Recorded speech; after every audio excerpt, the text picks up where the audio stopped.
হরে কৃষ্ণ হরে কৃষ্ণ কৃষ্ণ কৃষ্ণ হরে হরে, হরে রাম রাম রাম হরে হরে।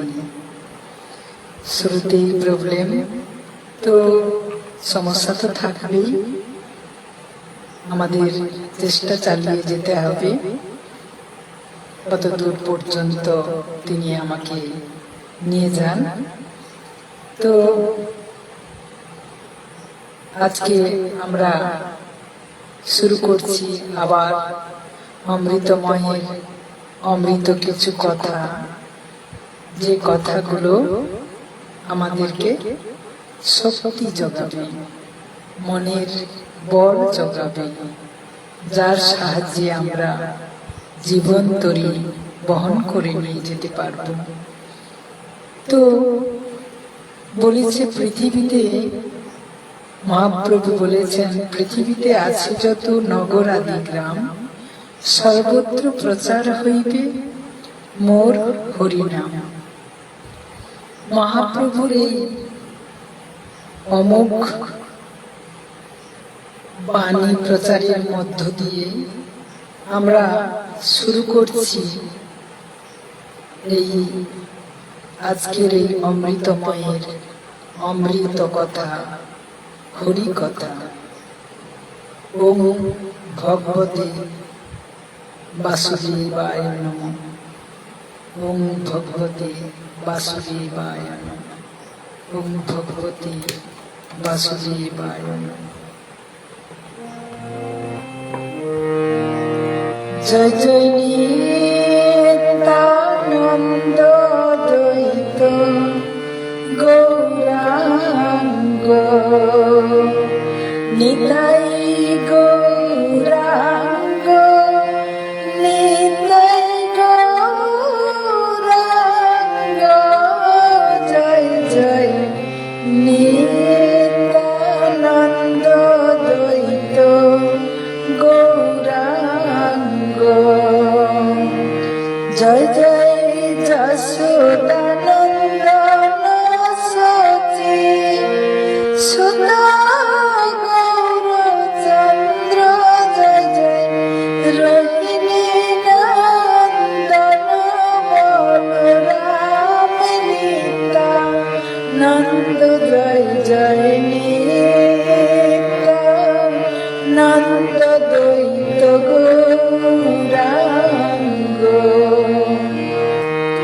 জয় জয় মহাবিষ্ণু অবতার শ্রী অদ্বৈত চন্দ্র, জয় জয় গদাধর শ্রীবাসাদি গৌর ভক্তবৃন্দ, জয় জয় নিত্যানন্দ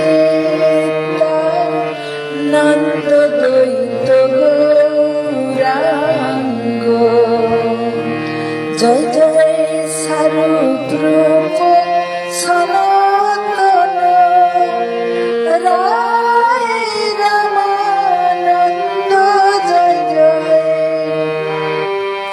খণ্ডবাসী নরহরি মুরারি মুকুন্দ, জয় জয় নিত্যানন্দ দ্বৈত গৌরাঙ্গ। জয় জয় পঞ্চপুত্র সঙ্গে ভজে রায় ভবানন্দ, জয় জয় তিন পুত্র সঙ্গে নাচে সেন শিবানন্দ, জয় জয় নিত্যানন্দ দ্বৈত গৌরাঙ্গ। জয় জয় দ্বাদশ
হরে কৃষ্ণ কৃষ্ণ কৃষ্ণ হরে হরে হরে রাম রাম রাম হরে হরে হরে কৃষ্ণ কৃষ্ণ কৃষ্ণ হরে হরে হরে রাম রাম রাম হরে হরে। শ্রী গুরু নিতাই গৌর প্রেমানন্দে হরি বল হরি বল হরি বল। এই অমৃতময়ের অমৃত কথার প্রচারক শ্রীধাম গুরুকুঞ্জ ধাম, আস্তারা, তমলুক, পূর্ব মেদিনীপুর। শ্রী শ্রী গুরুদেবের রাতুল চরণ পদাশ্রিতা গৌর গোপাল কৃষ্ণ পিয়াসী শ্রীমতী গোবিন্দ দাসী শ্যামা ওরফে প্রতিমা। জয় নিত্যানন্দ প্রভু, জয় গৌরাঙ্গ মহাপ্রভু, জয় শ্রীকৃষ্ণ, জয় শ্রী গুরুদেবের চরণ স্মরণ করে হরি কথা প্রারম্ভে সকল সাধুগুরু বৈষ্ণব চরণে ও ভক্তির মূর্তিমতী মায়েদের চরণে কোটি কোটি দণ্ডবোধ প্রণাম।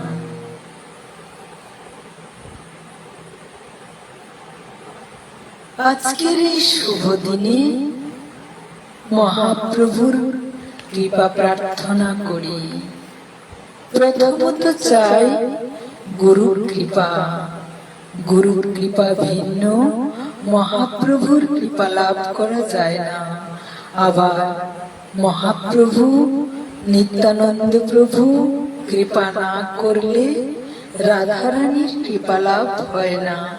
আবার রাধারানী কৃপা না করলে কৃষ্ণ কথা বা অমৃতময়ের অমৃত কথা বলা যায় না। তাই প্রথমে আমরা গুরু বন্দনা করব।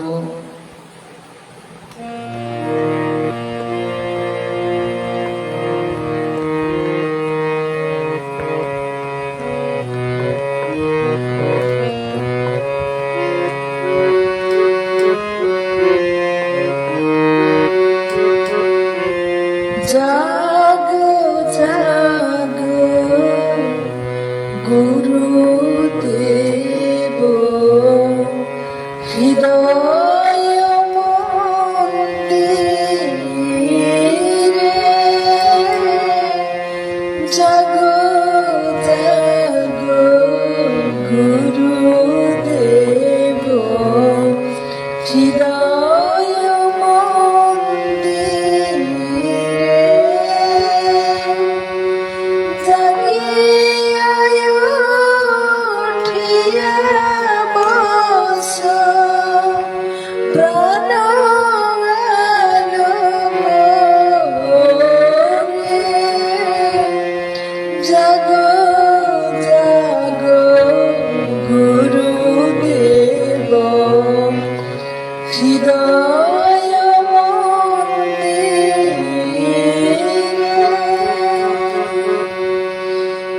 যদিও এই ভজনটি প্রভাতী সঙ্গীত নামে, প্রভাতকালের ভজন নামে পরিচিতি লাভ করেছে, তবুও আমি বলবো যে যখনই আমরা ভজনটি গাই না কেন, তখনই আমার হৃদয়ের অন্ধকার দূরীভূত হয়ে যখন আমি আলো দেখতে পাব, তখনই আমার প্রভাত অর্থাৎ সে রাত্রিকালীন অবস্থাও হতে পারে, যে কোনো সময়ে হতে পারে। আমরা গুরুদেবকে যখনই স্মরণ করব, তখনই আমার প্রভাতকাল অর্থাৎ তখনই আমার শুরু। তাই বলা হয়েছে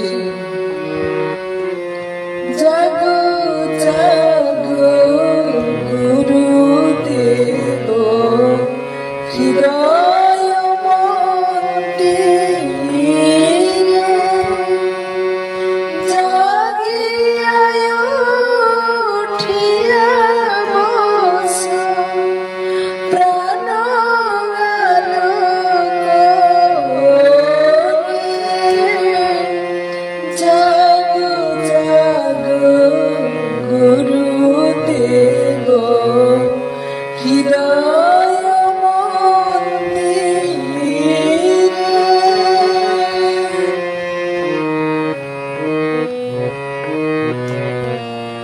ওহে গুরুদেব, আমার হৃদয়ে জেগে ওঠো। আমার হৃদয়ে না জাগলে আমি কেমনে কৃষ্ণ কথা বলবো? আমার ভেতরে তুমি আলো জ্বালিয়ে দাও গুরুদেব।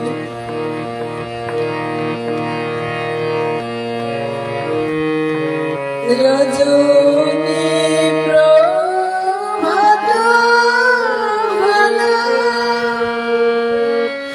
উদিত ভাস্কর, রজনী প্রভাত বেলা উদিত ভাস্কর, ঘুমের বসতে প্রাণের ঠাকুর,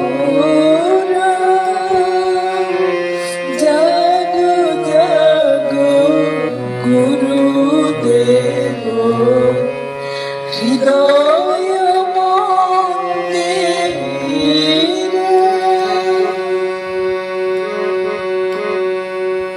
রজনী প্রভাত হলো, অর্থাৎ অন্ধকার দূরীভূত হয়ে প্রভাতের আলো যেমন সব কিছুকে দেখতে সাহায্য করে, তেমনি আমার হৃদয়ের অন্ধকার দূরীভূত করে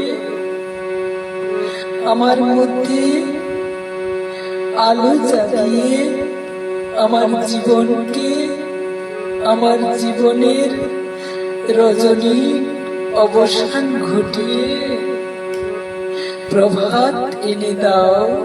ওহে প্রভু, ওহে প্রাণের ঠাকুর।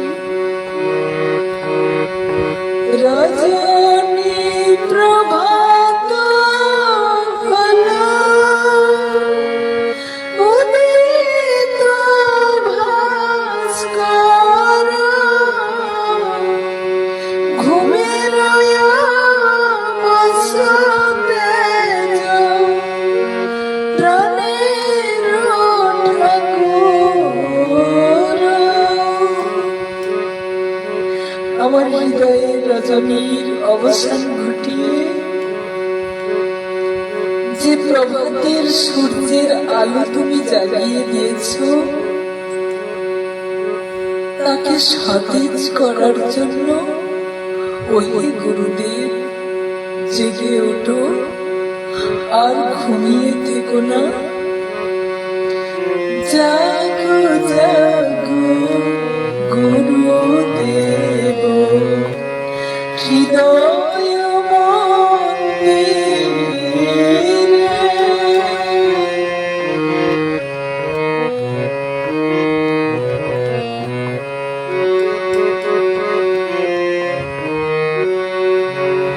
ঠাকুর জাগো জাগো হে, জাগো জাগো হে, ওগো আমার প্রাণের ঠাকুর, জাগো জাগো হে। আজি রজনী প্রভাত হলো, জাগো জাগো হে। আমার হৃদয় মন্দির মাঝে জাগো জাগো হে।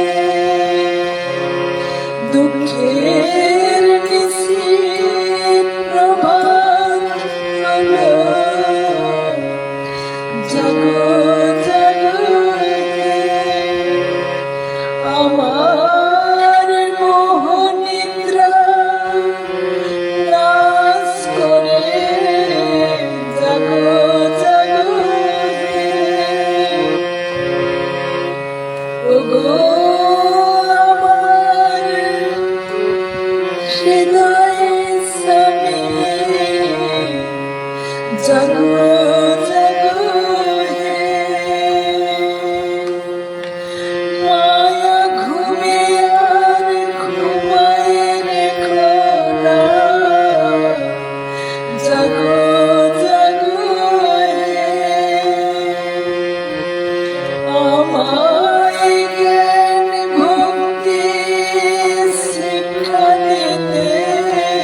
গুরুদেব কৃপা না করলে ভাগবত কথা, অমৃতময়ের অমৃত কথা কিছুই স্মরণে আসবে না, কিছুই বলিতে পারব না। মুখং করতি পাচলং পঙ্গুং লঙ্ঘয়তি গিরিম যৎ কৃপাতমহং বন্দে পরমানন্দ মাধব। অর্থাৎ গুরু কৃপা হলে মুখ অর্থাৎ বোবা ব্যক্তিও বাচালের মতো অনব্রত কৃষ্ণ কথা বলতে পারে। বাচাল কাকে বলি আমরা? যে প্রচুর কথা বলে, অর্থাৎ আন কথা বলে, কিন্তু বোবা কখনো কথা বলতে শুনেছি?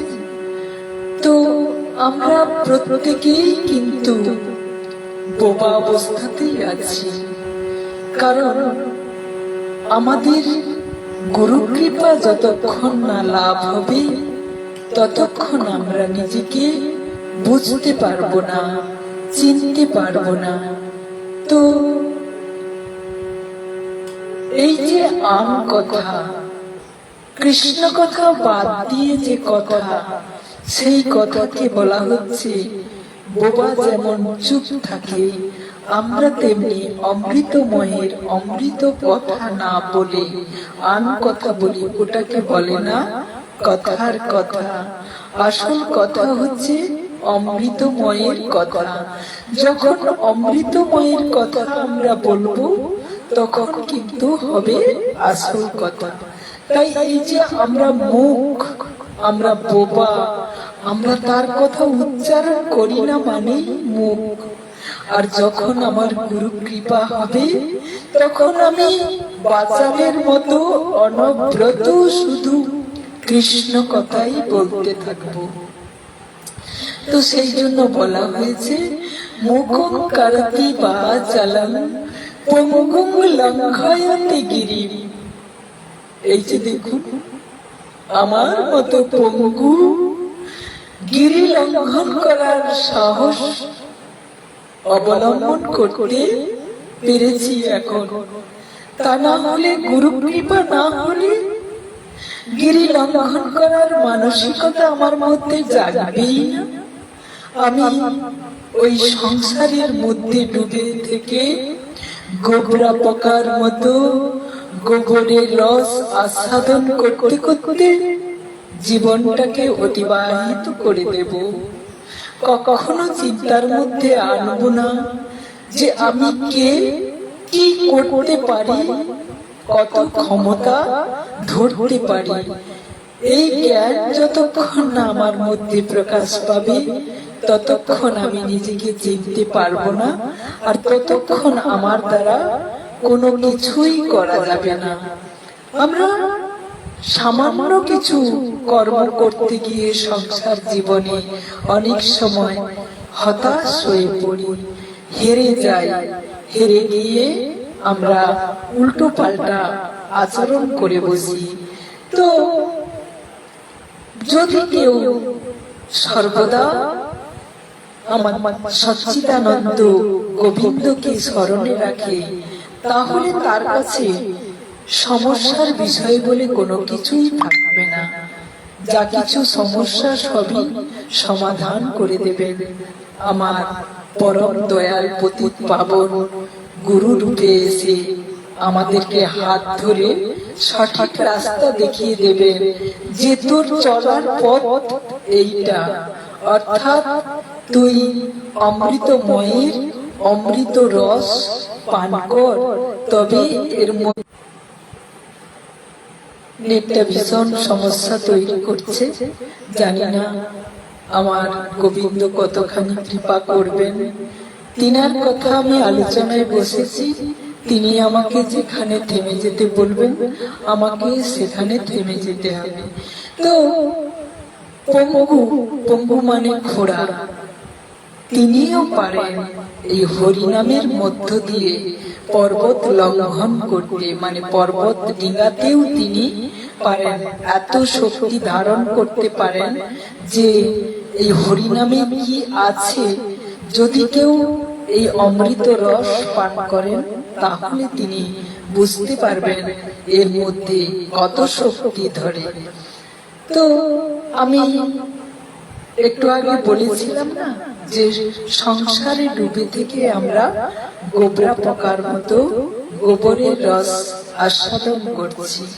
তো চলুন এই সম্পর্কে আমরা একটি ছোট কাহিনীর মধ্যে হয়তো দেখা যাবে আজকের অমৃতময়ের অমৃত কথার মধ্যে এই কাহিনী আজকে প্রকাশিত হবে। গোবরা পোকার আচরণ বিধি আমরা জানি। গোবরের রস আস্বাদন করা হচ্ছে তার স্বভাবজাত বৈশিষ্ট্য, আর মৌমাছির আচরণ বিধি হচ্ছে মধু পান করা। তাহলে তো দুটো কিন্তু পতঙ্গ, তো দুজনের বৈশিষ্ট্য, স্বভাবজাত বৈশিষ্ট্য দুরকমের। তো এখানে আমরা সংসার জীবনে যারা জড় রস আস্বাদন করি তাদেরকে বলা হয়েছে গোবরা পোকা, আর যিনারা অমৃতময়ের অমৃত রস আস্বাদন করে তিনাদেরকে বলা হয়েছে মৌমাছি।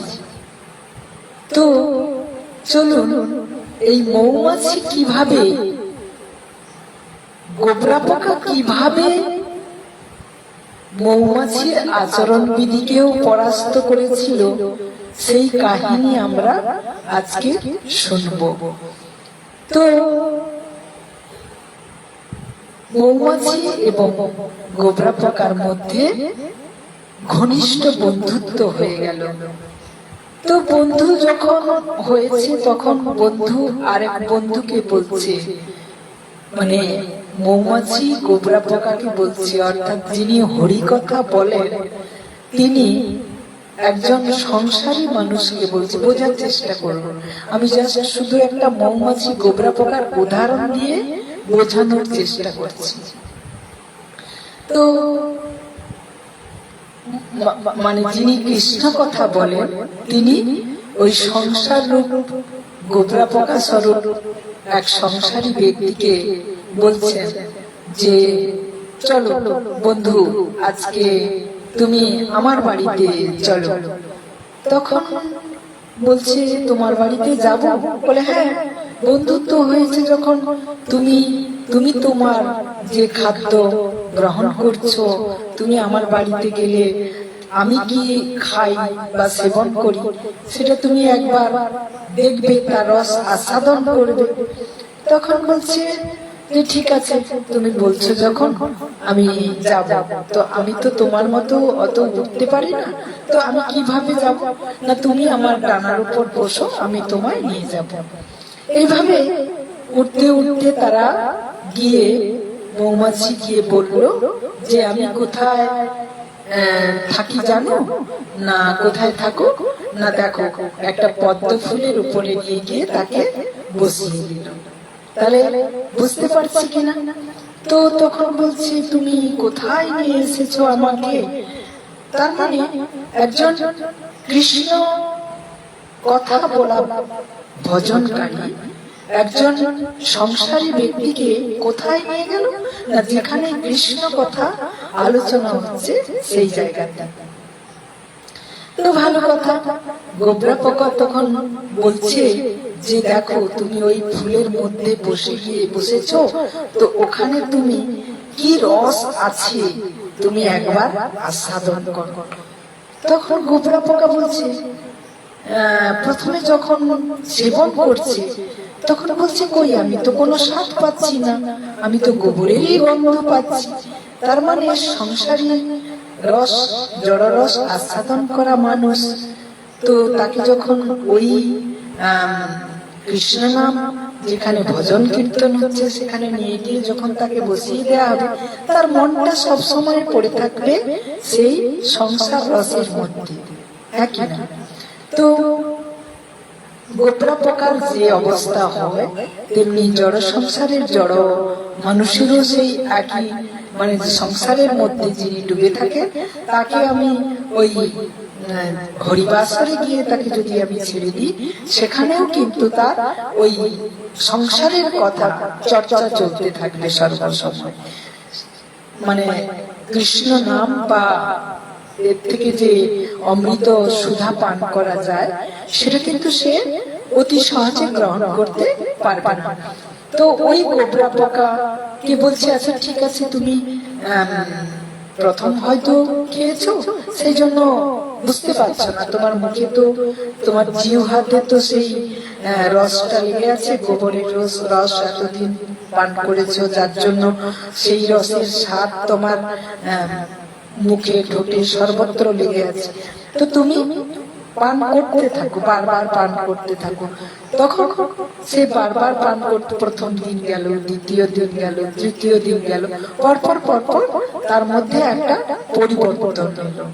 গোবরা পোকা তখন তার যে গোবরের রস আস্বাদন করার যে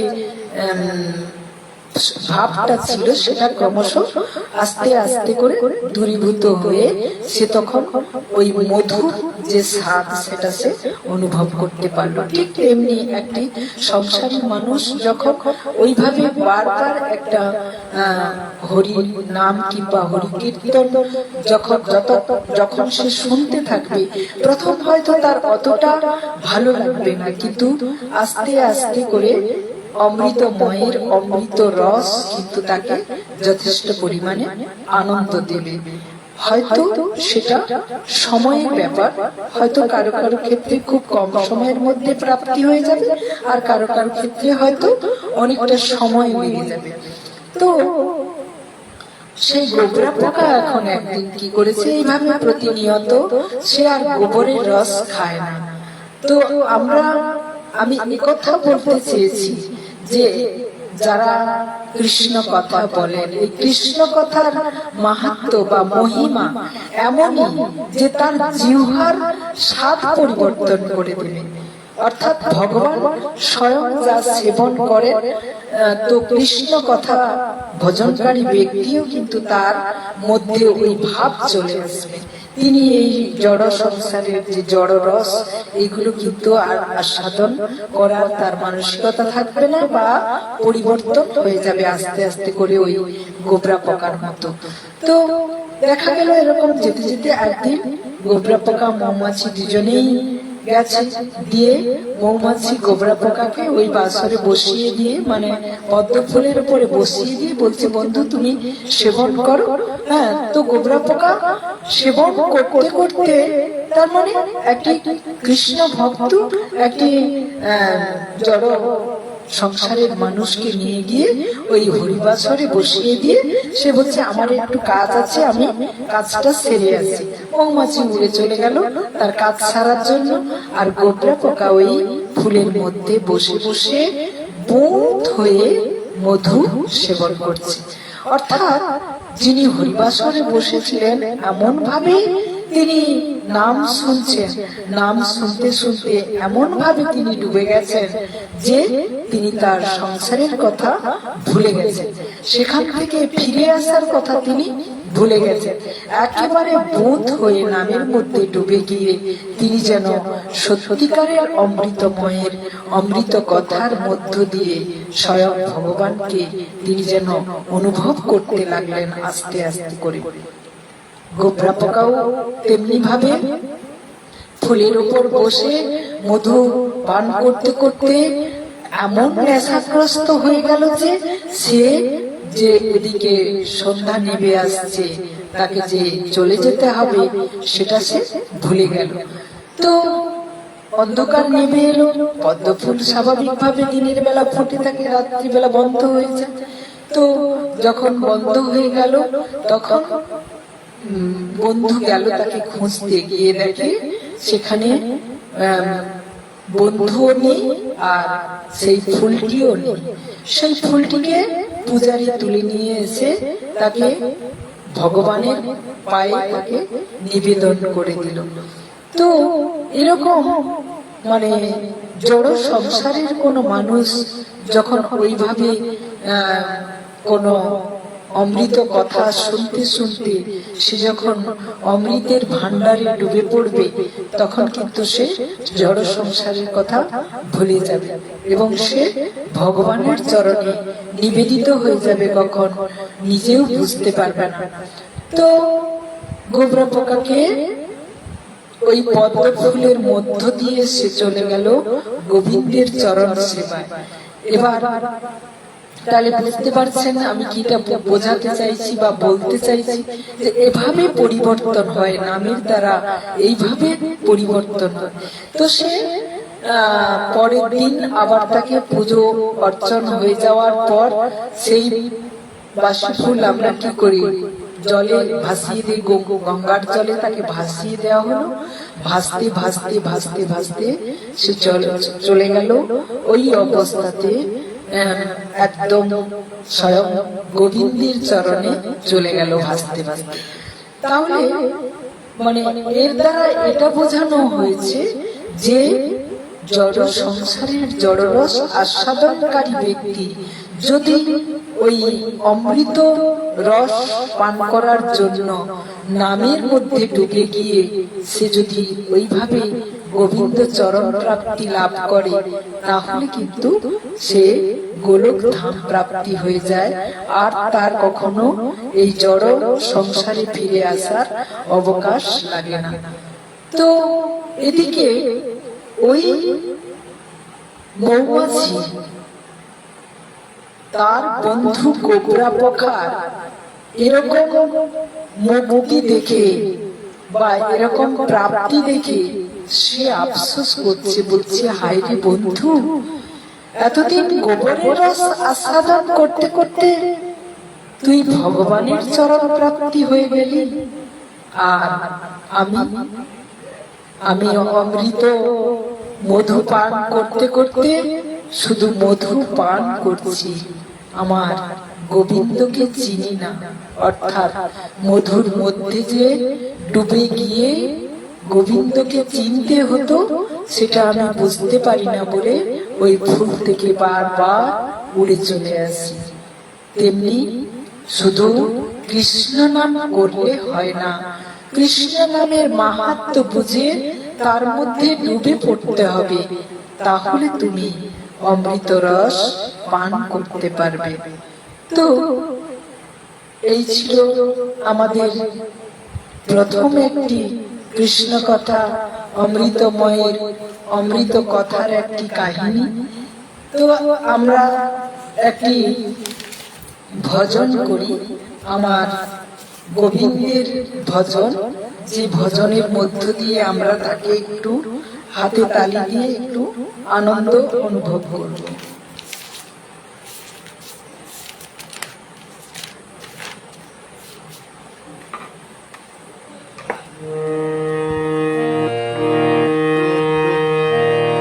কৃষ্ণ কৃষ্ণ কৃষ্ণ আমার, এ ভুবন কৃষ্ণময়, রাধা রাধা রাধা বলো হবে কৃষ্ণময়। কৃষ্ণ কৃষ্ণ কৃষ্ণ আমারে ভুবন কৃষ্ণময়, রাধা রাধা রাধা বলো হবে কৃষ্ণময়।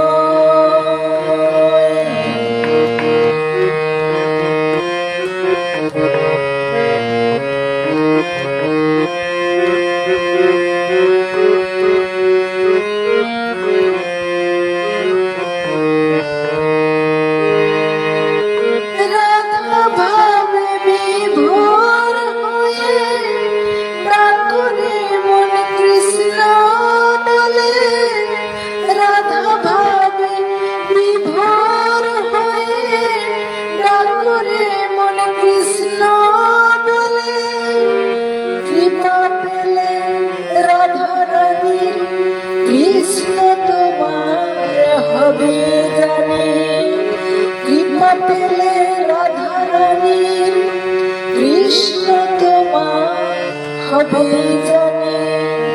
কৃষ্ণ কৃষ্ণ কৃষ্ণ আমারে ভুবন কৃষ্ণময়, রাধা রাধা রাধা বলো হবে কৃষ্ণময়।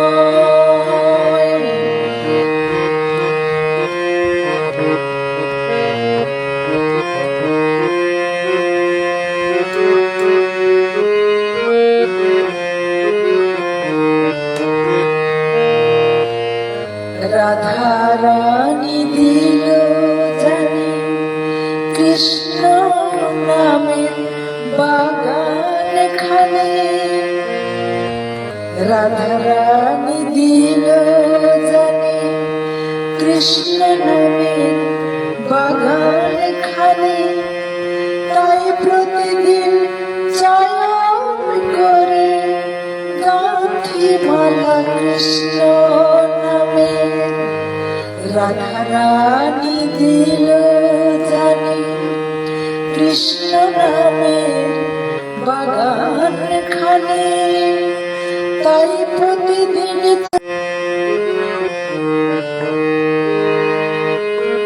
মালা গেঁথে পরানো আমি মন মন্দিরের রমে রমে, মালা গেঁথে পরানো আমি মন মন্দিরের রমে রমে, তাই তো সখা বসে হাসে মন্দিরের ওই মনোরমে, তাই তো সখা বসে হাসে মন্দিরের ওই মনোরমে। কৃষ্ণ কৃষ্ণ কৃষ্ণ আমারে ভুবন কৃষ্ণ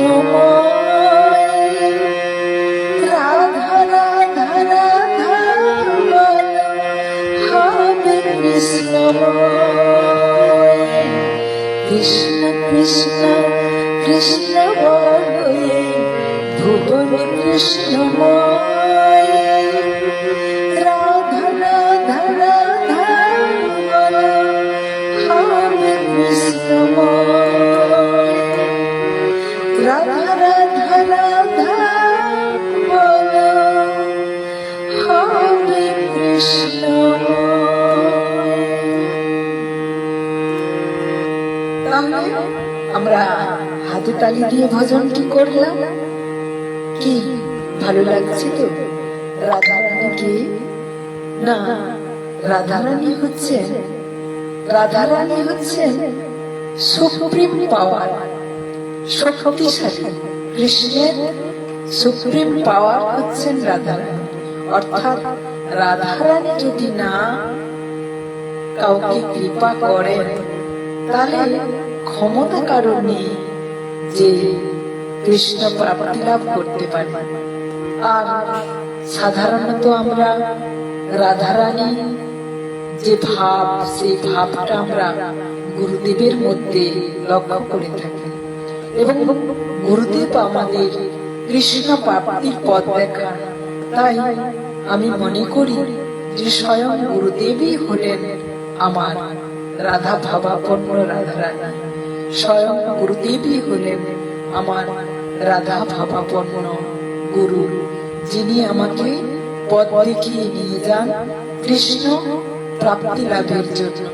তাই গুরুদেব আমাদের কি করেন না, রাধা রানী দিল জানে কৃষ্ণ নামে বাগান খানে। অর্থাৎ কৃষ্ণ নাম জপ করার জন্য আমাকে বসিয়ে দেন যে তুই এটা কর, দেখবি আমার গোবিন্দ তোকে ঠিক ধরা দেবে, নিয়ে দেবেন। কে বলতে পারে? সে তো কেবলমাত্র গুরুদেবই বলতে পারেন যে কিটা করলে পরে আমি গোবিন্দ চরণ প্রাপ্তি লাভ হতে পারব। রাধা রানী দিল জানি কৃষ্ণ নামের বাগান খানে, তাই প্রতিদিন চয়ন করে গাঁথি মালা কৃষ্ণ নামে।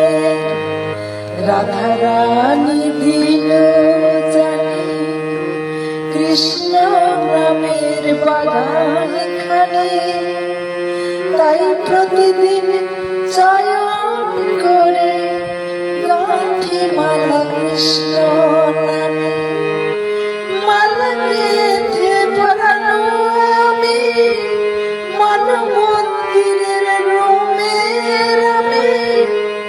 মালা গেঁথে পরানো আমি মন মন্দিরের রোমে রামে। তাই তো সখা বসে হাসে মন্দিরের ওই মনোরমে। কৃষ্ণ কৃষ্ণ কৃষ্ণ আমারে ভুবন কৃষ্ণময়, রাধা রাধা রাধা বলো, হবে কৃষ্ণময়। রাধা রাধা রাধা বলো, হবে কৃষ্ণময়। রাধা রাধা রাধা বলো, হবে কৃষ্ণময়। তাই তো আজ বলতে পারি আমার সর্বাঙ্গে লিখে দিও শুধু কৃষ্ণ কৃষ্ণ নাম। আমার সর্বাঙ্গে লিখে দিও শুধু কৃষ্ণ কৃষ্ণ নাম।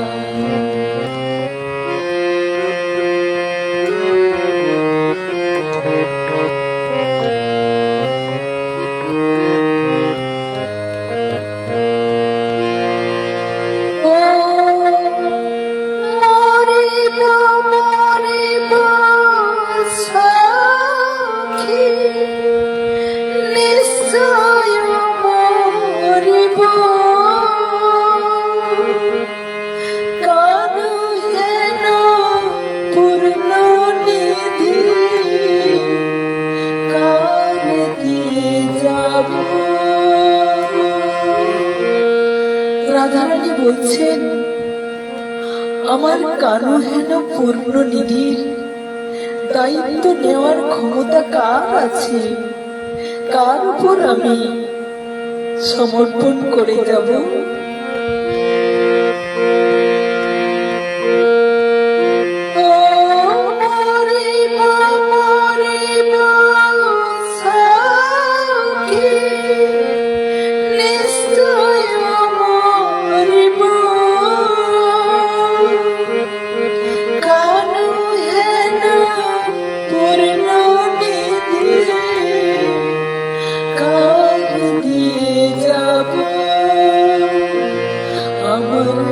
সর্বাঙ্গে লিখে দিও শুধু কৃষ্ণ কৃষ্ণ নাম।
আমার সর্বাঙ্গে লিখে দিও শুধু কৃষ্ণ কৃষ্ণ নাম।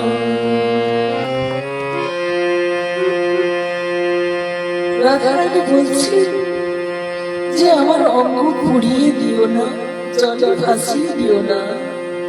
তোমার ডাল তমালের শাখা রাধারানীর অত্যন্ত প্রিয়।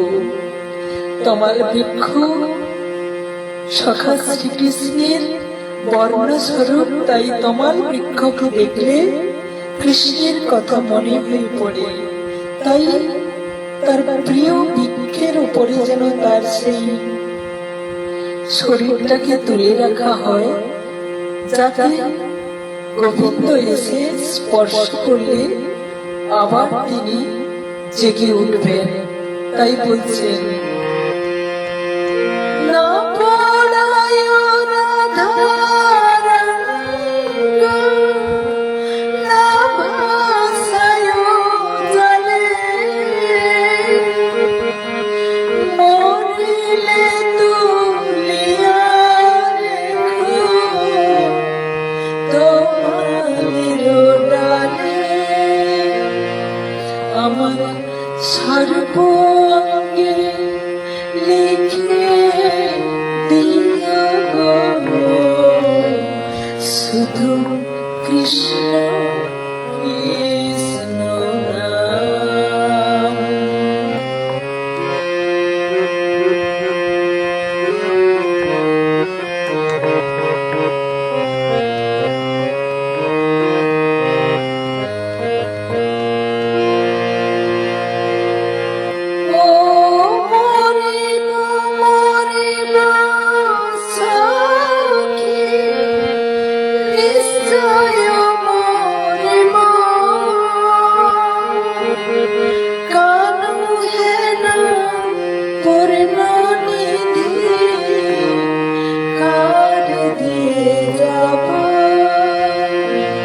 আমার সর্বাঙ্গে লিখে দিও শুধু কৃষ্ণ কৃষ্ণ নাম।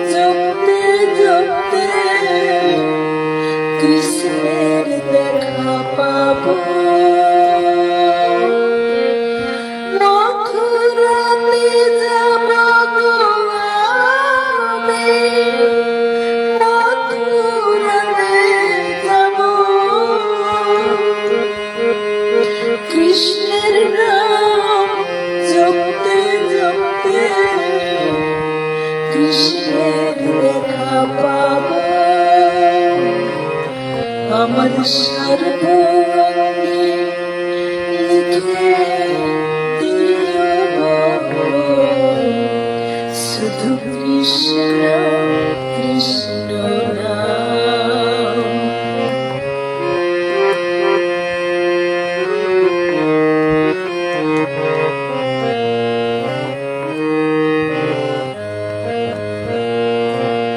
আমার সর্বাঙ্গে লিখে দিও শুধু কৃষ্ণ কৃষ্ণ নাম, শুধু কৃষ্ণ কৃষ্ণ নাম, শুধু কৃষ্ণ কৃষ্ণ নাম।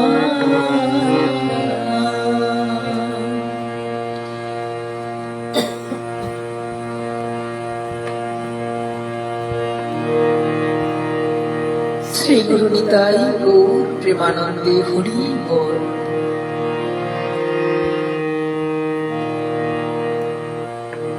আজকে আরেকটি কাহিনী আমরা ছোট্ট করে একটু শুনে নেব। মৃগারী বেদ, যিনার স্বভাব ছিল পশু পক্ষীকে শিকার করা। তিনি বেদ সম্প্রদায়ের ছিলেন, তাই শিকার করে তিনি মাংস বিক্রি করে জীবিকা নির্বাহ করতেন। তো সেই বেদ শিকারের পদ্ধতি ছিল এত ক্রূর যে যেখানে অমানবিক ভাবে পশুদের উপর সে অত্যাচার করত। পশু পক্ষীকে শিকার করত ঠিকই, কিন্তু তার শিকারের ধরন ছিল এমন যে সম্পূর্ণরূপে শিকারকে মেরে ফেলত না। অর্ধমৃত অবস্থায় তাদের ছটফট করত, এবং যখন তারা ছটফট করত তখন মৃগারী বেদ সেটা দেখে ভীষণ খুশি হতো। তো এরকম একটার পর একটা এরকম রাস্তায়, যে রাস্তা দিয়ে সে চলতো সেই রাস্তার মধ্যে সমস্ত শিকারকে এইভাবে তিনি রেখে যেতেন। তো একদিন সেই রাস্তা দিয়ে নারদ মুনি ভজন করতে করতে চলছে।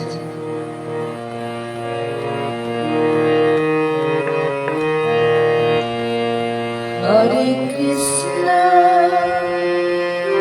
হরে কৃষ্ণ কৃষ্ণ কৃষ্ণ হরে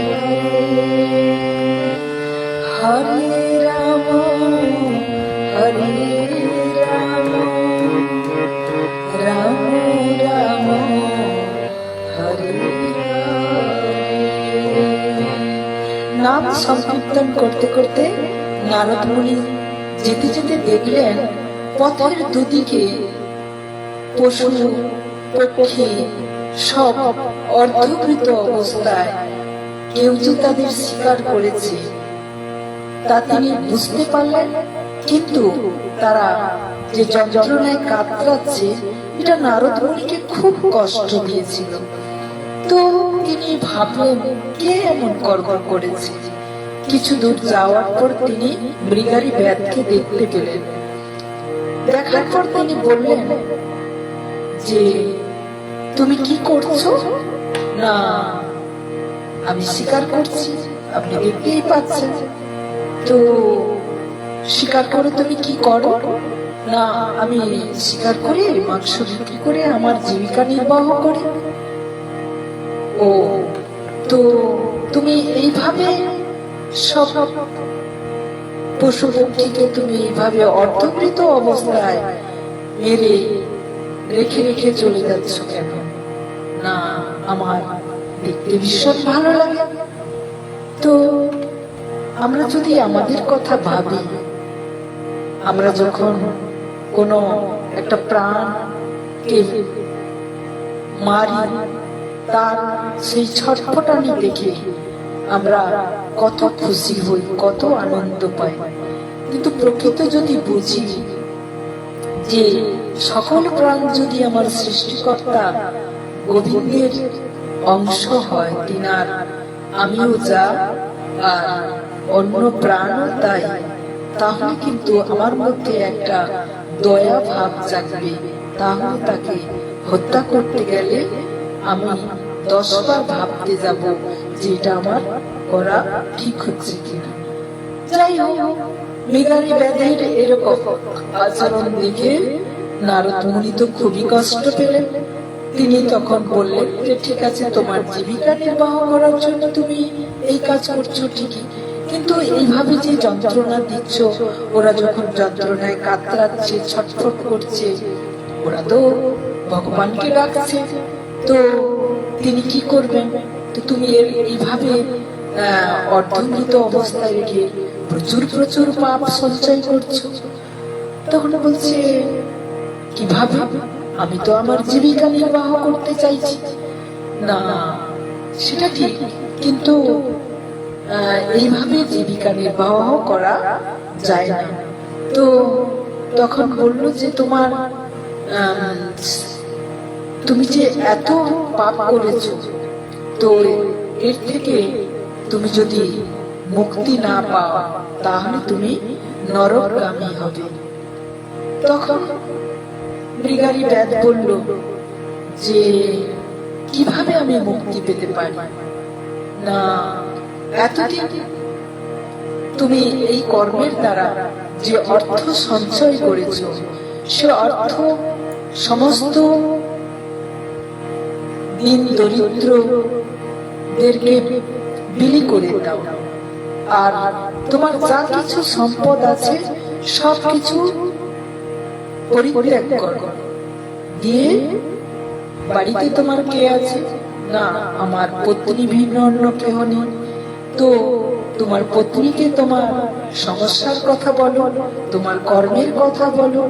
তিনি যদি তোমার সঙ্গে আসতে চান তাহলে তুমি তাকে নিয়ে এসো, আর না হলে তুমি একাই চলে এসো। তো মৃগারী ব্যাধ গিয়ে তিনার স্ত্রীর সঙ্গে তিনি পরামর্শ করলেন এবং তিনি দেখলেন যে তিনার স্ত্রী তিনার সঙ্গে সহমত প্রকাশ করলেন। তখন তিনি সবকিছুকে বিতরণ করে দিয়ে নিঃস্ব অবস্থায় তিনি নারদ মুনির কাছে এসে উপস্থিত হলেন। তখন নারদ মুনি বললেন, একটি গভীর জঙ্গলের মধ্যে তাদের নিয়ে গেলেন এবং সেখানে তাদেরকে এই নাম কীর্তন করতে বললেন। তো এই মৃগারী ব্যাধ কিন্তু প্রশ্ন করেছিলেন যে আমি যদি শিকার করা বন্ধ করে দিই তাহলে আমি কিভাবে খেতে পাবো, বা আমার জীবন জীবিকা কিভাবে চলবে আমি যদি সবকিছু বিতরণ করে দিই? তখন বলছেন যে সেটা কিভাবে হবে? এই নামের মাহাত্ম্য কতখানি, নাম আর নামই যে এক, সেটা তুমি অনুভব করতে পারবে। তুমি একবার তো এই নামকে ভরসা করো, তাহলে বুঝতে পারবে এর মহিমা। তো এই কথাটার উপর ভরসা করে মৃগারী ব্যাধ কিন্তু বেরিয়ে এসেছিল এবং সে একটি ছোট্ট করে কুটির বাঁধল। কুটিরের মধ্যে স্বামী স্ত্রী দুজনে ভজনে মন দিল। তো নাম করছে তো নাম করছে, ব্যাধের কিন্তু খুব মনে লেগেছে কথাগুলো, নারদ মুনির কথাগুলো ভীষণ মনে ধরেছে। তাই তিনি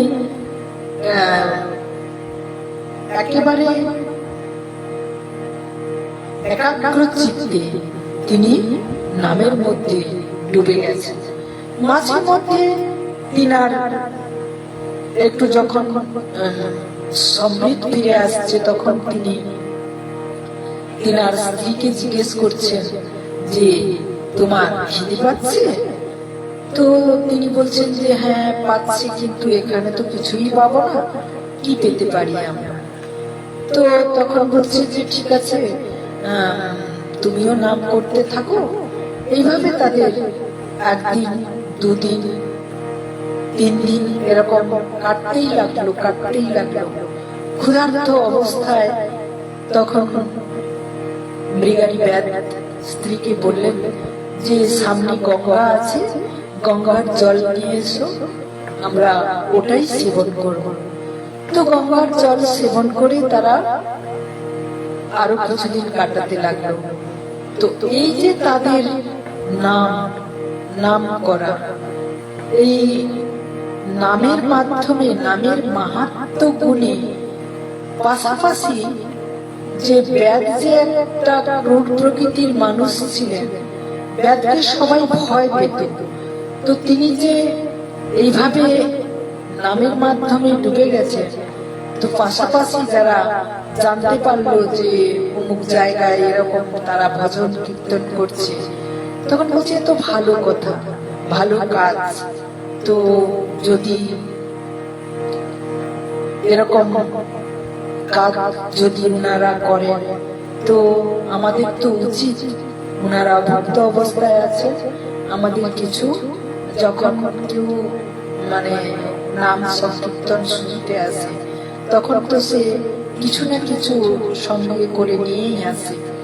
তো এরকম তরুণ এটা ওটা দিতে দিতে দেখা গেল এত পরিমাণ তাদের মানে কি বলবো, খাদ্য দ্রব্য যা যাবতীয় এত পরিমাণ তাদের মানে জমে গেল, যেটা তারা কি করবে খুঁজে পাচ্ছিল না। তো নারদ মুনি তখন যে এতদিন তো হয়ে গেল, দেখা যাক এদের এরকম সাধন ভজন চলছে আর সেটা ক্রমশ এইভাবেই মানে নষ্ট হয়ে যাচ্ছে। কিন্তু কি বলবো যে তাদেরকে আর চাইতে হচ্ছে না, মানে ভাবতে হচ্ছে না যে কিভাবে তাদের জীবন জীবিকা চলবে। তো বেশ আনন্দ মনে তারা নাম কীর্তন করছে আর এরকম চলছে। তো নারদ মুনি একদিন এখন পর্বত মুনিকে নিয়ে দুজনে চলছেন যে শিষ্য তো এতদিন হয়ে গেল, তো শিষ্যের গতিবিধি একবার দর্শন করার জন্য নারদ মুনি চলে এলেন। তো যেখানে তারা বাস করত তার কিছুটা দূরে দেখা গেল যে মৃগারী ব্যাধ, তার এই যে পরিবর্তন, এমনই পরিবর্তন হয়েছে যে তিনি রাস্তায় এক পা চলতে গিয়ে, যেখানে তিনি পশু পক্ষীকে মানে কি বলবো অর্ধমৃত অবস্থায় দেখলে আনন্দে নাচতেন, তিনি এক পা ফেলার সময় সেই জায়গাটাতে আগে তার ধুতির আঁচল দিয়ে সেই জায়গাটা তিনি পরিষ্কার করে নেন, যাতে করে রাস্তার উপর যে পিপীলিকা বা সারি বেঁধে যাচ্ছে তাদের স্পর্শ না হয় বা তারা ওনার পায়ের স্পর্শে যাতে না মারা যায়, সেই জন্য তিনার এরকম একটা ভাব সৃষ্টি হয়েছে। তো মুনি দেখলেন, পর্বত মুনি দেখলেন যে এরকম কুটিরের কাছাকাছি চলে এসেছে। তো জিজ্ঞেস করছেন আপনার শিষ্য কি উনি? না, বলছে হ্যাঁ উনি, ওই আমার শিষ্য। তো উনি এরকম করছেন কেন, এরকম এক পা ফেলছেন, আবার কি করছেন? না, গেলে বোঝা যাবে। তো এসে দেখলেন যে মৃগারী ব্যাধ এরকম আচরণ করছে। তখন নারদ মুনি মৃগারী ব্যাধকে জিজ্ঞেস করলেন যে তুমি এরকম করছো কেন? যে গুরুদেবের চরণে এসে প্রণামটাও করবে সেখান পর্যন্ত সে ওইভাবেই এসেছে, তুমি এরকম করছো কেন? তখন বলছে গুরুদেব, আর পথে চলতে গিয়ে যদি কোনো পিপীলিকা আমার পায়ে চাপে মারা যায় বা কত মানে পোকামাকড় আমার পায়ের চাপে মারা যায়, তাই আমি ঝাড়ু দিচ্ছি আমার আঁচল দিয়ে, আর তারপরে আমি সেখানটাতে পা দিয়ে আপনার কাজ পর্যন্ত এলাম।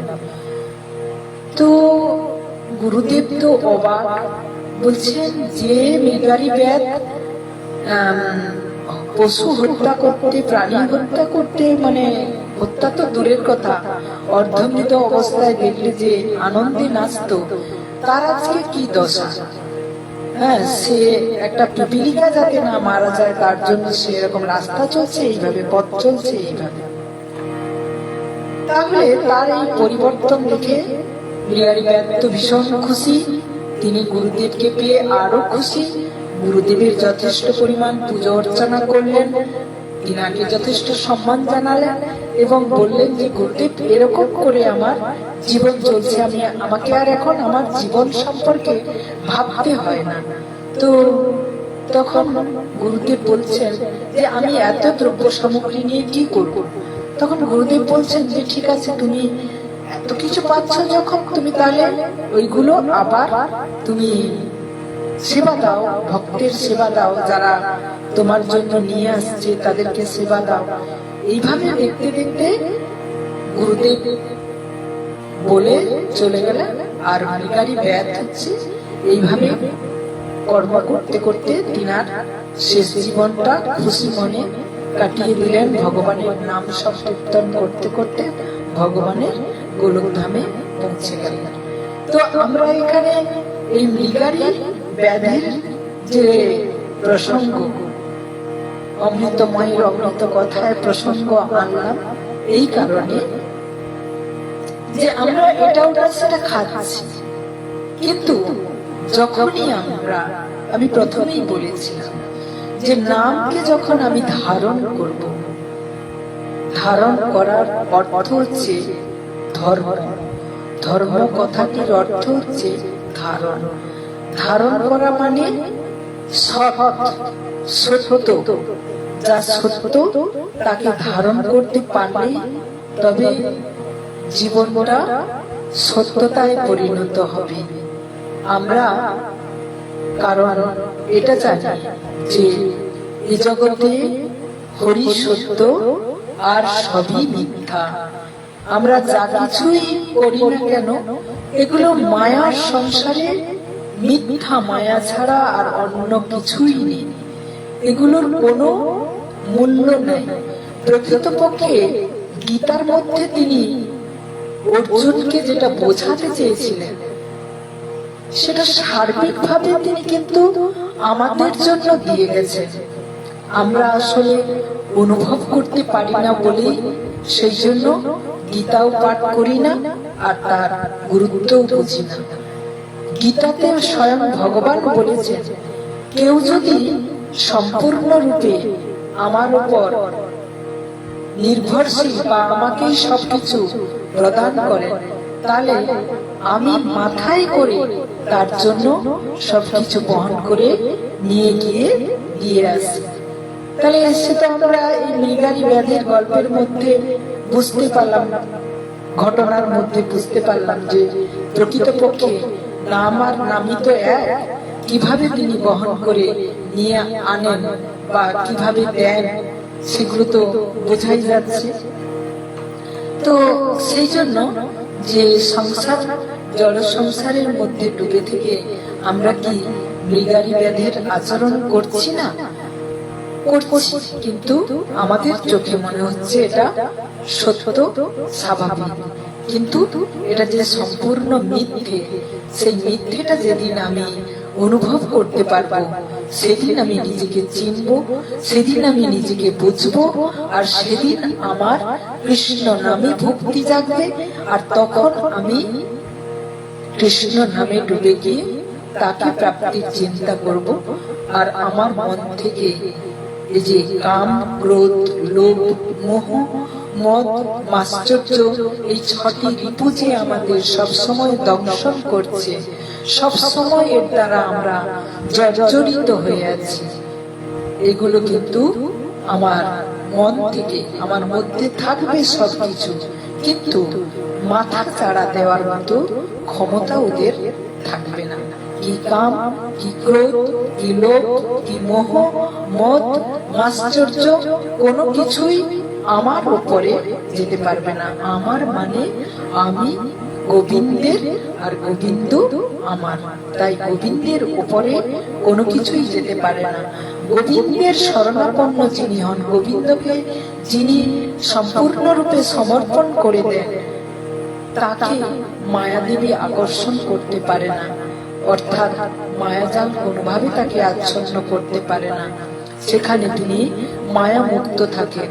আর যখনই আমরা গোবিন্দকে ভুলে যাব, তখনই আবার মায়া আমাকে জড়িয়ে ফেলে আবার সে চুবিয়ে মারবে। তাহলে চলুন আমরা আরেকটি ভজন করে নিই। গোবিন্দের ভজন তো করতেই ভালো লাগে, তো ভালো লাগে, হ্যাঁ কি না লাগে? তো আপনারা কমেন্টে জানাচ্ছেন না, তাই আমি বুঝতে পারছি না ভালো লাগছে কিনা। একজন মাত্র লিখেছে ভীষণ সুন্দর লাগছে। তো এরকম কমেন্ট পেলে তাহলে আমিও বুঝতে পারবো যে সত্যিকার কিছু দিতে পারছি। তো এই ভজন কীর্তন করতে করতে আমরা পৌঁছে যাব আমার গোবিন্দের চরণ। তো জানি না কতখানি আমি আপনাদেরকে দিতে সক্ষম হয়েছি। আমি চেষ্টা করছি প্রতিদিন আপনাদের কিছু ভগবানের কথা, গোবিন্দের কথা, অমৃতময়ের অমৃত কথা শোনানোর চিন্তা ভাবনা রেখেছি। যদি আপনারা শুনতে থাকেন আমারও ভালো লাগবে। সর্বোপরি হচ্ছে কলিযুগের মানুষের, কলিহত মানুষের যে পরিস্থিতি, বর্তমান যে পরিস্থিতি, সেই পরিবেশ পরিস্থিতিকে যদি সুস্থ স্বাভাবিক পর্যায়ে আনতে হয়, তাহলে প্রতিটি মানুষকে কিন্তু সচ্চিদানন্দের শরণাপন্ন হতে হবে। তাহলে কিন্তু আমি স্বভাবে সৎ সম্পন্ন হব, আর তখন আমি কিন্তু এই সমাজের পরিবর্তন আনতে পারব। শুধু একা যদি কিছু করব বলে চিন্তা করে থাকি তাহলে হবে না। তো আমি যেমন সৎ চিন্তা ভাবনা নিয়ে জীবিকা নির্বাহ করব, তেমনি আমার পারিপার্শ্বিক যারা থাকবে তাদেরকেও আমার বোঝানোর লাগে যে পথ আমাদের বদলাতে হবে। পথ পরিবর্তন না করলে, সৎ চিন্তা ভাবনা না থাকলে আমরা সুস্থ সমাজ গঠন করতে পারবো না। আমরা কিন্তু আস্তে আস্তে তলিয়ে যাব, অর্থাৎ নরকগামী আমরা বলি এই কারণে যে বেঁচে থেকেও আমরা নরকগামী হয়ে যাই, সেটা আমরা অনুভব করি না, সেটা আমরা ভাবারও চেষ্টা করি না। কারণ যে জ্বালা, যে যন্ত্রণা নিয়ে জীবন অতিবাহিত করি, সেগুলো আমার কর্মের জন্য আমাকে সেগুলো ভোগ করতে হয়। তো যদি আমি আমার কর্ম ঠিকঠাক রাখি, তাহলে কিন্তু আমি সঠিক পথে চলতে পারব।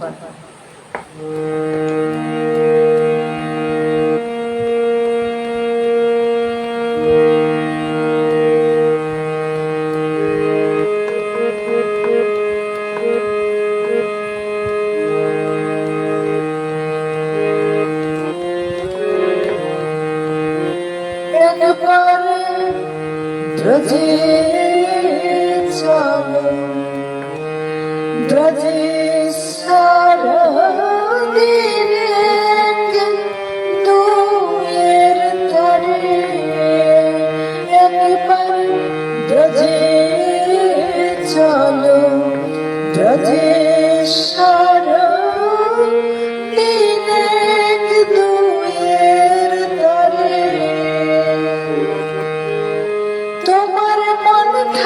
তো থাকবে সেথায়, নইলে আসিবে ফিরে। শ্রীকৃষ্ণচন্দ্র আজ বৃন্দাবনে নয়, মথুরায় অবস্থান করছেন। মা যশোদা, পিতা নন্দ মহারাজ ব্রজবাসীর ঘরে ঘরে গিয়ে বলছেন, ওগো ব্রজবাসী, তোমাদের ঘরে কি আমার গোপাল এসেছে? এদিকে কৃষ্ণ বিরহে বিরহিনী রাধারানী আমার শত বৎসর কৃষ্ণ হারা হয়ে ঘন ঘন মূর্ছা যাচ্ছেন। রাধারানীর এমতো অবস্থা দেখে বৃন্দা দ্যুতি গেলেন মথুরায় শ্যাম আনিতে। সেখানে দ্যুতি ভগবান শ্রীকৃষ্ণকে বলছে, তুমি একবার ব্রজে চলো, ব্রজে গিয়ে দেখো ব্রজের অবস্থা। তোমার মন না থাকে তো থেকো না, কিন্তু একবার তো চলো। একবার ব্রজে চলো, ব্রজেশ্বর দিনে দুয়ের মতো। একবার ব্রজে চলো, ব্রজেশ্বর দিনে দুয়ের মতো। তোমার মন থাকে তো থাকবে সেথায়, নইলে আসিবে দ্রুত। ও তোমার প্রাণ থাকে তো থাকবে সেথায়, নইলে আসিবে দ্রুত। একবার ব্রজে চলো, ব্রজেশ্বর দিনে দুয়ের মতো।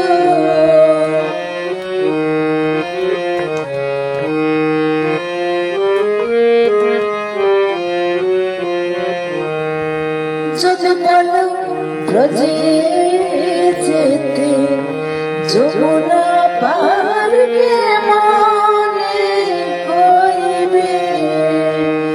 যদি বলো ব্রজে যেতে, যমুনা পার মনে হইবে।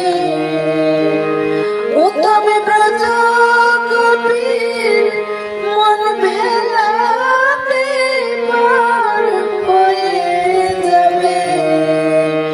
একবার ব্রজে চলো, ব্রজেশ্বর দিনে দুয়ের মতো।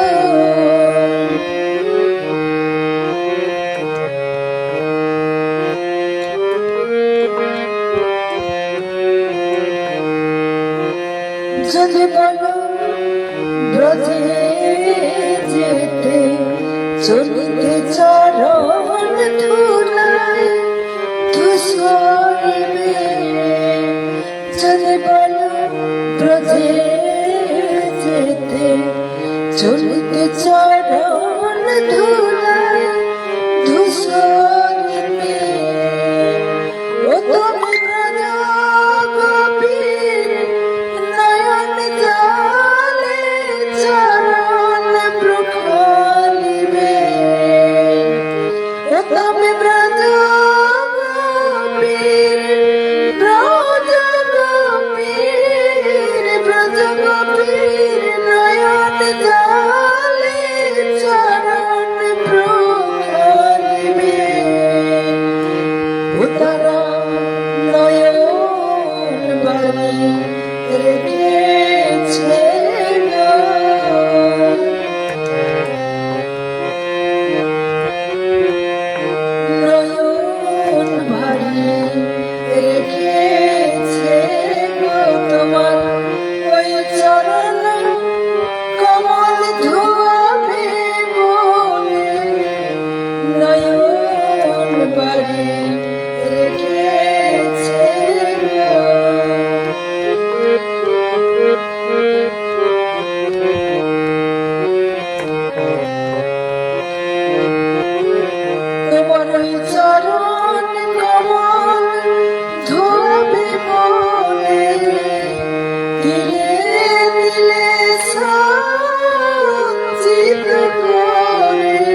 ব্রজে চলো ব্রজ সারা দিন এক দুয়ের মতো।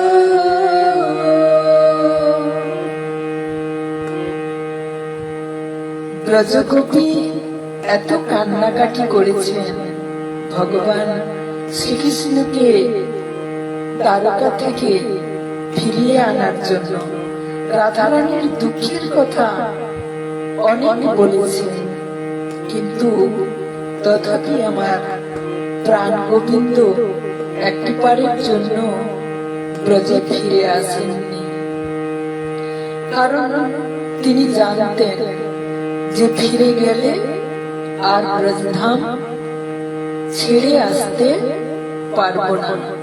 তাই তিনি দূরে থেকে ভেতরে অনেক কষ্ট পেয়েছেন, অনেক যন্ত্রণা পেয়েছেন। অর্থাৎ চোখের দেখা, দর্শনে যে আনন্দ, সেগুলো তিনি সেই দ্বারকাধীশ দ্বারকায় থেকে অনুভব করেছেন, অনুভূতির মধ্য দিয়ে আনন্দ পেয়েছেন, কিন্তু তিনি ব্রজধামে ঘুরে আসেননি। তো সেই তিনি মানুষ রূপে পৃথিবীতে এসে প্রতিটি মানুষ যেমনই কষ্ট সহ্য করেন, যন্ত্রণা পান, জীবন অতিবাহিত করতে গেলে যে ঘাত প্রতিঘাত গুলো আসে, প্রতিটি কিন্তু তিনিও মানুষ হিসেবে পৃথিবীতে এসে পেয়েছেন। তো সেগুলো তিনি যে কেবল খুব আনন্দে কাটিয়েছেন তা না, তো তিনি বুঝিয়েছেন মানুষকে যে মানুষের জীবনের ধারা বা জীবনের পথ কেমন হওয়া উচিত, কোন পথে জীবনটাকে পরিচালিত করা উচিত, সেই শিক্ষা দেওয়ার জন্য স্বয়ং গোবিন্দ পৃথিবীতে এলেন মানুষের রূপ ধারণ করে। কত না কষ্ট তিনি পেয়েছেন, কত না কষ্ট তিনি সহ্য করেছেন। আর আমরা মানব জীবনে দুঃখ কষ্ট পাব না, এ তো বিধি। মানুষ জীবন হিসেবে পৃথিবীতে এলে দুঃখ কষ্ট তো পেতেই হবে, কিন্তু তার লাঘব করার একটি মাত্র পথ, তা হলো অমৃতময়ের অমৃত কথা শ্রবণ করা এবং তার ভজন কীর্তন করা, নাম সংকীর্তন করা। কলিযুগের মানুষের এই একটি রাস্তা আছে, যার দ্বারা আমরা আনন্দে থাকতে পারি, সচ্চিদানন্দের সঙ্গে আনন্দে থাকতে পারি। তাহলে আজকের হরিকথা, অমৃতময়ের অমৃত কথার বিশ্রাম রাখলাম। তো আবার যদি মহাপ্রভু কৃপা করেন, আবার আগামীকাল 9:30 আপনাদের শোনাবো অমৃতময়ের অমৃত কথা। আর মঙ্গলবার এটা ঝুলন একাদশী, তো ওই দিন আমি তো 9:30 বাড়িতে থাকবো না, তো আমি ওই দিন আমার গুরুচরণ আশ্রম, ওখানে আমি গুরুদেবের মুখ নিঃসৃত অমৃত কথা শুনব। আর যদি সম্ভব হয় তাহলে আমি গুরুদেবের লাইভ আপনাদের দর্শন করাবো। তবে নিশ্চিতভাবে বলতে পারছি না, কারণ আমার স্পর্ধা নেই, আমি এই ধৃষ্টতা দেখাই। যদি কৃপা করেন তিনি, তাহলে আমি দেখাতে পারবো। এবং আমার গুরুচরণে, গুরুদেবের আশ্রমে কি হয় না হয় সবকিছু আপনারা দর্শন করতে পারবেন। জয় নিতাই, রাধে রাধে। জয় জয় রাধে কৃষ্ণ গোবিন্দ, রাধে গোবিন্দ, রাধে গোবিন্দ। জয় জয় রাধে কৃষ্ণ গোবিন্দ, রাধে গোবিন্দ, রাধে গোবিন্দ।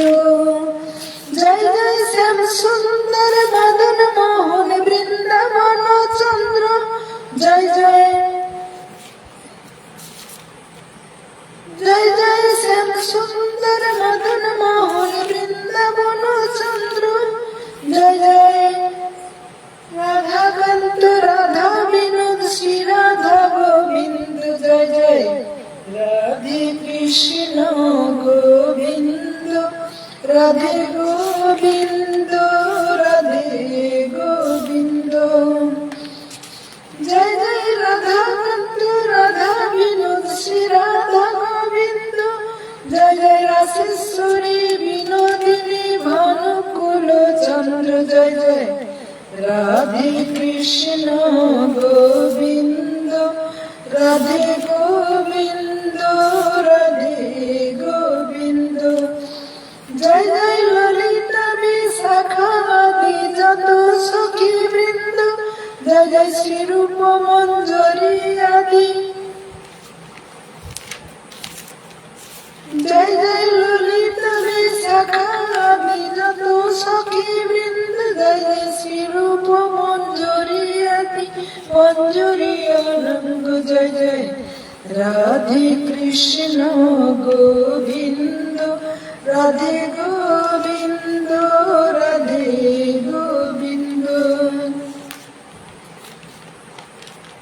হরি হরায় নমো কৃষ্ণ যাদবায় নমো, যাদবায় মাধবায় কেশবায় নমো, গোপাল গোবিন্দ রাম শ্রী মধুসূদন, গিরিধারী গোপীনাথ মদন মোহন, শ্রী চৈতন্য নিত্যানন্দ শ্রী অদ্বৈত সীতা, হরি গুরু বৈষ্ণব ভাগবত গীতা, জয় রূপ সনাতন ভট্ট রঘুনাথ, শ্রীজীব গোপাল ভট্ট দাস রঘুনাথ। এই ছয় গোসাইয়ের করি চরণ বন্দন, যাহা হইতে বিঘ্ন নাশ অভীষ্ট পূরণ। এই ছয় গোসাই যার মই তার দাস, তাসবার পদরে মোর পঞ্চগ্রাস, তাদের চরণ সেবী ভক্ত শনিবাস, জনমে জনমে মোর এই অভিলাষ। এই ছয় গোসাই যাবে ব্রজে কইলেন বাস, রাধা কৃষ্ণ নিত্য লীলা করিলেন প্রকাশ, আনন্দে বল হরি ভজ বৃন্দাবন, শ্রী গুরু বৈষ্ণব পদে বজাইয়া মন, শ্রী গুরু বৈষ্ণব পদ হৃদয় করিয়া, নাম সংকীর্তন করে নরোত্তম দাস। এইখানে বাজে ভাই শ্রী চৈতন্যের ক্ষণ, আপনি নিতাই চাঁদ বলে হরি বল, হরি বল, হরি বল, হরি বল, হরি বল।